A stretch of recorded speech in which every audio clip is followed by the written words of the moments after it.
नमस्कार दोस्तों, स्वागत है एक बार फिर से आप सभी का मेरे YouTube channel all in one smart learning पर। एक ऐसा चैनल जो आपके सीखने के सफर को बेहद आसान और मजेदार बनाता है। दोस्तों, क्या आप भी इंग्लिश सीखना चाहते हैं मगर शुरुआत कहाँ से करें और कैसे करें समझ नहीं आता? तो चिंता मत कीजिए, क्योंकि आप आए हैं बिल्कुल सही जगह पर। मैं आज इस वीडियो के माध्यम से आप सभी के साथ कुछ ऐसी इंपॉर्टेंट चीजें शेयर करने वाला हूं जो हमारे इंग्लिश सीखने के लिए बहुत जरूरी हैं। तो दोस्तों, यकीन मानिए, इस वीडियो को देखने के बाद मैं आपको इस बात की गारंटी देता हूं कि इसमें बताई हुई बातों को ध्यान से देखने और सुनने के बाद और उनको सही तरीके से प्रैक्टिस में लाने के बाद आप निश्चित तौर पर सही तरीके से इंग्लिश बोलना सीख सकेंगे। तो दोस्तों, इंग्लिश सीखने की शुरुआत करने से पहले हमें यह जानना आवश्यक है कि इंग्लिश सीखना हमारे लिए क्यों जरूरी है। जैसा कि मैंने अपनी पिछली कुछ वीडियो में बताया था कि सबसे पहले हमें किसी भी चीज की वजह जानना जरूरी है कि हमें करना क्यों है। तो इंग्लिश सीखना हमारे लिए क्यों जरूरी है? तो जैसा कि आज हम देखते हैं कि इंग्लिश सिर्फ एक लैंग्वेज नहीं, बल्कि इंग्लिश आज की जरूरत है। अगर आप स्कूल जाने से लेकर नौकरी पाने तक किसी फील्ड में देखते हैं तो इंग्लिश आपको बहुत हेल्प करती है। जॉब के लिए अप्लाई करने से लेकर जॉब इंटरव्यू के दौरान इंग्लिश आपको बहुत हेल्प करती है।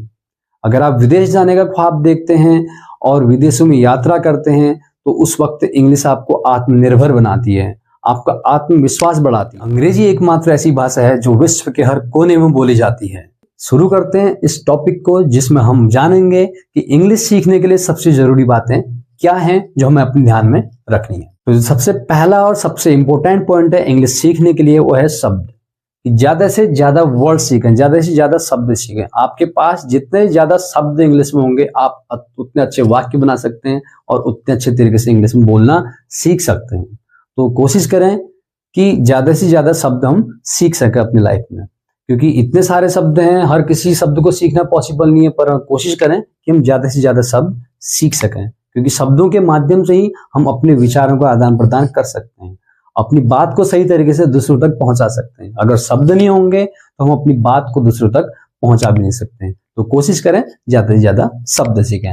नंबर 2 पॉइंट, ग्रामर की बेसिक नॉलेज। ग्रामर की बेसिक नॉलेज मीन्स मैं अभी इसमें आपको पूरी ग्रामर के लिए नहीं कहूंगा, बट जो बेसिक नॉलेज है ग्रामर की, जैसे सबसे पहले अगर बात करें हम parts of speech, noun, pronoun, adjective, verb, preposition, verb, conjunction, interjection, इनकी सही तरीके से जानकारी होनी चाहिए। इनका सही तरीके से सेंटेंसेस में हमने कैसे यूज करना है इसके बारे में, और टेंसेस के बारे में जानकारी कि कहीं पे भी कोई एक्शन है, कोई सब्जेक्ट है, कोई ऑब्जेक्ट है, उनका हम किस तरह से सेंटेंस में सही तरीके से यूज करते हैं। तो टेंसेस की बेसिक जानकारी होनी चाहिए। एंड सब्जेक्ट वर्ब एग्रीमेंट भी हम अगर कहें कि सही तरीके से सब्जेक्ट के साथ वर्ब का यूज, अगर कहें सब्जेक्ट के साथ वर्ब का यूज मैच करनी चाहिए, कि सब्जेक्ट और वर्ब एक दूसरे को मैच करनी चाहिए। जैसे हम कहीं भी बोल सकते हैं he has done his work, लेकिन हम ही हैव नहीं बोल सकते, he have done his work नहीं बोल सकते हैं। सेम ऐसे ही हम आई डू नॉट बोल सकते हैं, बट आई डज नॉट नहीं बोल सकते हैं। तो कहने का मतलब सब्जेक्ट वर्ब एग्रीमेंट भी होना बहुत जरूरी होता है कि कौन से सब्जेक्ट के साथ कौन सी वर्ब मैच करेगी। तो सब्जेक्ट वर्ब एग्रीमेंट, ऐसे ही हमें उसमें सही तरीके से मॉडल्स की जानकारी होनी चाहिए। तो मॉडल्स जिसमें हम can, could, may, might, should, must, इनका सही तरीके से यूज कर सके सेंटेंसेज में। तो इन चीजों की जानकारी होना बहुत जरूरी है। तो ग्रामर की जो बेसिक नॉलेज है इसको भी आपने दिमाग में रखनी है।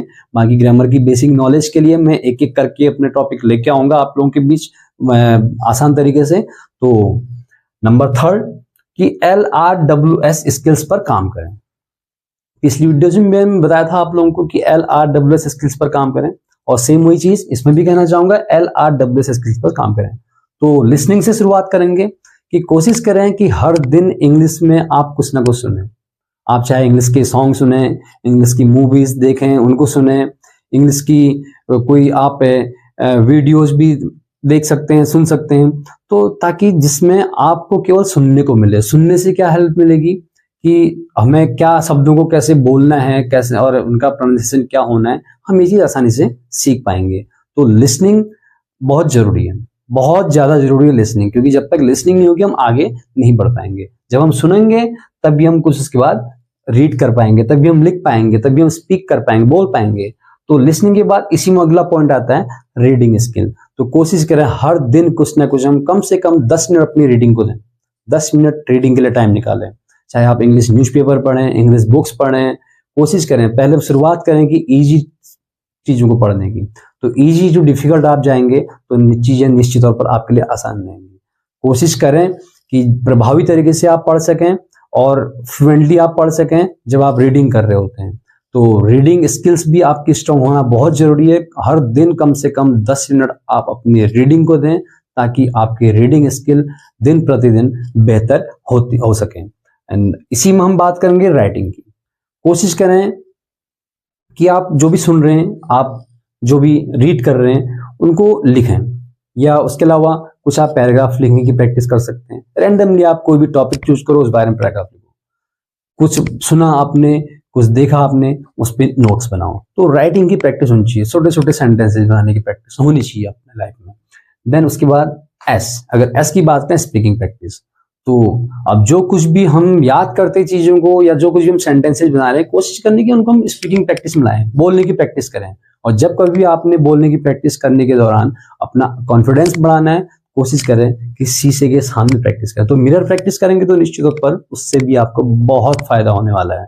तो स्पीकिंग प्रैक्टिस यहां तक की बात होने के बाद some important tips to learn English faster, कि अगर आपने इंग्लिश जल्दी सीखनी है तो उसके लिए आपको कुछ चीजें करनी है। तो क्या चीजें करनी है, वीडियो में आगे बने रहें। तो जो पहली चीज कि फोकस ऑन वोकैबुलरी, मीन्स अपनी वोकैबुलरी पर फोकस करें, अपने शब्द भंडार पर काम करें। कोशिश करें कि हर दिन हम 5 नए शब्द सीखें और उन नए शब्दों को हम अलग अलग वाक्यों में प्रयोग करना सीखें। तो इसी क्रम में अगर second important tip that helps us to learn English faster, अगर इसमें बात करें तो यह है प्रोनाउंसिएशन प्रैक्टिस। कि कोशिश करें कि ज्यादा से ज्यादा शब्दों को आप सही तरीके से उनका उच्चारण करना सीखें। उच्चारण की प्रैक्टिस करें कि शब्दों का किस तरीके से उच्चारण करना है, क्योंकि हम जितने अच्छे तरीके से उच्चारण की प्रैक्टिस करेंगे उतने प्रभावी तरीके से हम इंग्लिश के शब्दों को बोल पाएंगे और उनको हम अपनी स्पीकिंग में यूज कर पाएंगे। तो इसके लिए सबसे अगर आपको बेहतर उपाय बताऊं तो आप अपने मोबाइल से, आप अपने प्ले स्टोर से टंग ट्विस्टर ऐप डाउनलोड कर सकते हैं और उसमें आपको कई ऐसे सेंटेंसेस मिलेंगे जो हमारे टंग ट्विस्टर का काम करते हैं। इससे क्या फायदा होता है कि हमारे शब्दों का उच्चारण भी सही होता है और बोलने में फ्लुएंसी भी आती है। Now third important tip to learn English faster, think in English. English में सोचें। जब भी आप अकेले होते हैं, कुछ सोच रहे होते हैं, तो अक्सर आप हिंदी में सोचते हैं ना, तो जब हिंदी में सोच रहे होते हैं तो कोई बात नहीं, दैट इज ओके। जब सोच रहे होते हैं तो सोचते वक्त कोशिश करें कि हर सेंटेंस में, हर बात में आप ज्यादा से ज्यादा शब्द इंग्लिश में सोचें और धीरे धीरे ऐसी आपकी आदत बनती जाएगी तो आप पूरा सेंटेंस भी इंग्लिश में सोच सकते हैं। तो think in English. And now next point, next step to learn English faster, practice daily dialogues. Practice short sentences, छोटे छोटे वाक्य, सरल सरल वाक्य, उनकी प्रैक्टिस आप करते रहिए डेली। और जो डेली डायलॉग होते हैं जैसे good morning, how are you, I am fine, have you taken your lunch, yes I have taken my lunch, so where are you going, इस टाइप के छोटे छोटे सेंटेंसेस जिनको हम अपनी डेली लाइफ में यूज कर सकते हैं। तो इस टाइप के डेली डायलॉग्स और डेली सेंटेंसेस की आप प्रैक्टिस करिए। इससे भी निश्चित तौर पर आपके इंग्लिश बोलने में, इंग्लिश सीखने में आपको बहुत हेल्प मिलने वाली है। Then last step to learn English faster is about be consistent. Be consistent. सबसे इंपॉर्टेंट चीज है be consistent. नियमित बने, नियमित रहें, कि आप नियमित रूप से आप प्रैक्टिस करें। आपको मैंने जो भी चीजें बताई हैं, आप इन चीजों को प्रैक्टिस करने के लिए कम से कम 30 मिनट आप अपने लिए डेली निकालिए। निश्चित तौर पर 30 मिनट की डेली प्रैक्टिस आपको बहुत हेल्प करने वाली है। इस प्रैक्टिस की हेल्प से आप निश्चित तौर पर इंग्लिश को आसानी से बोलना सीख सकते हैं, क्योंकि कहा जाता है कि practice makes a man perfect. जब तक हम प्रैक्टिस नहीं करते हैं किसी चीज की तो वो चीजें हम सही तरीके से अपनी लाइफ में यूज भी नहीं कर पाते हैं। तो सही तरीके से यूज करने के लिए, उसको लाइफ टाइम तक अपने अंदर बनाए रखने के लिए हमें कोशिश करनी पड़ेगी रेगुलर प्रैक्टिस की। तो दोस्तों ये थी इंग्लिश सीखने के लिए सबसे इंपॉर्टेंट बात है जो आपने हमेशा पे ध्यान रखनी है। और यकीन मानिए, अगर आप इन बातों को अपनी रोजाना की जिंदगी में अपनाएंगे तो निश्चित तौर पर आप आसानी के साथ और फ्लुएंटली इंग्लिश आप बोलने लगेंगे। अगर वीडियो पसंद आई तो लाइक करें, शेयर करें और चैनल को सब्सक्राइब जरूर करें। और कमेंट बॉक्स में भी आप हमें बता सकते हैं कि आप अगला वीडियो किस टॉपिक पर देखना चाहेंगे। तब तक के लिए बने रहिए all in one smart learning के साथ। सीखते रहिए, बढ़ते रहिए।